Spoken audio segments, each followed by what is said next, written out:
Hi there. Today I want to talk about currencies in the international market or in relation to one another, what we generally refer to as the foreign exchange market.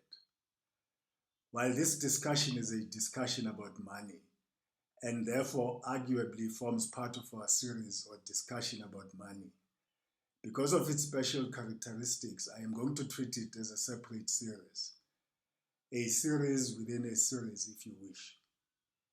Today is part one. We will discuss currencies from a broader national perspective. Apart from talking about general issues, I shall use the tale of three currencies to illustrate their relationship with a fourth currency, which I hope will drive home the key aspects of today's discussion. The three currencies in question are the ZAR or Rand, the South African currency, the GBP or pound sterling, the British currency, and the ruble, the Russian currency, all in relation to the USD, the American dollar. Part two will focus on currencies in a commercial context and the risks inherent in foreign currency denominated transactions. This will be a very technical discussion.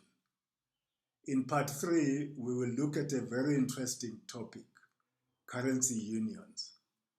Finally, in part four, we will look at another very interesting topic, reserve currencies and the phenomenon known as dollarization.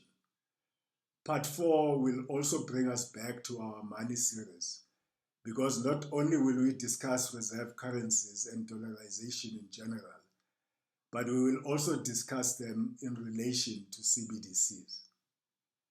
Before I continue, however, do visit our website where I curate news and publications from international financial organizations and world central banks.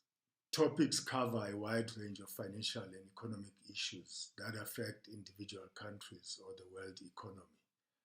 For instance, COVID-19, inflation, or the war in Ukraine. Please also subscribe to this channel and be informed whenever we publish a new video. Foreign currency markets don't exist in a singular place, but currencies are traded everywhere internationally. And except for localized money traders, these trades take place electronically. Currencies are bought for purely transactional purposes, that is to facilitate trade or investment. But they are also bought for speculative purposes. That is, traders buy and sell currencies in the hope of making a profit because of any spread or arbitrage opportunities. In 1992, investor and philanthropist George Soros famously made a profit of $1 billion by betting against the British pound. The Bank of England tried and failed to defend the pound. This event taught policymakers and macroeconomists some important lessons on macroeconomic targeting, but that's a discussion for another day. Currencies fluctuate for several reasons, some domestic and some external. Domestic shocks may be related to political developments, but they may also be economic. Because currencies are bought for both speculative and commercial reasons, domestic events that spook foreign investors and traders may lead to a drop in the value of the currency as it is sold in foreign exchange markets. On the other hand, positive events may lead to an appreciation as the currency is bought.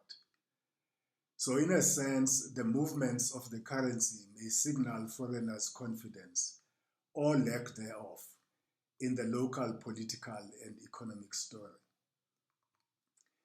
In the case of the ZAR, would you believe it if I told you that once upon a time it was bigger than the dollar? That is, one ZAR was worth more than $1. Today, $1 can buy about 18 ZAR. Talk about loss of value.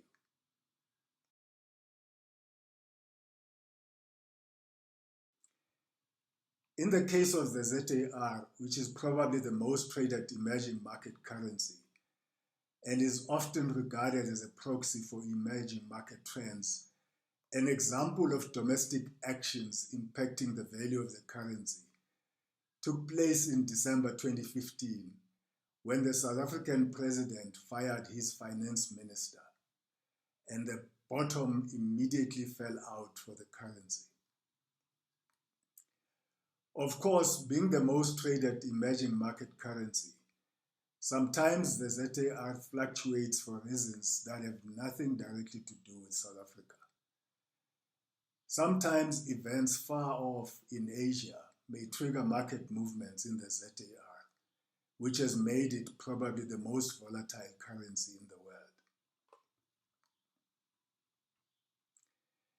In the case of the ruble, the war in Ukraine and the resulting sanctions have impacted its value negatively. The Russians, however, have seemingly been able to stop the currency depreciating any further by demanding payment for its oil and gas in rubles instead of dollars, thereby shoring up its value. When the new UK Prime Minister and head Chancellor of the Exchequer, that is their finance minister, announced major tax cuts without clearly identifying how these were going to be paid for, the pound immediately lost its value.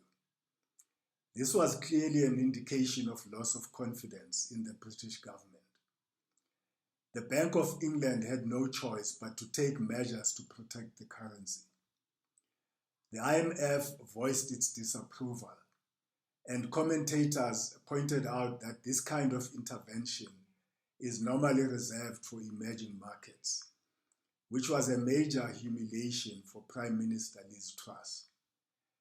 Eventually, there seemed no other way. Last week, she sacked her finance minister and announced a reversal of policy, and the pound immediately appreciated in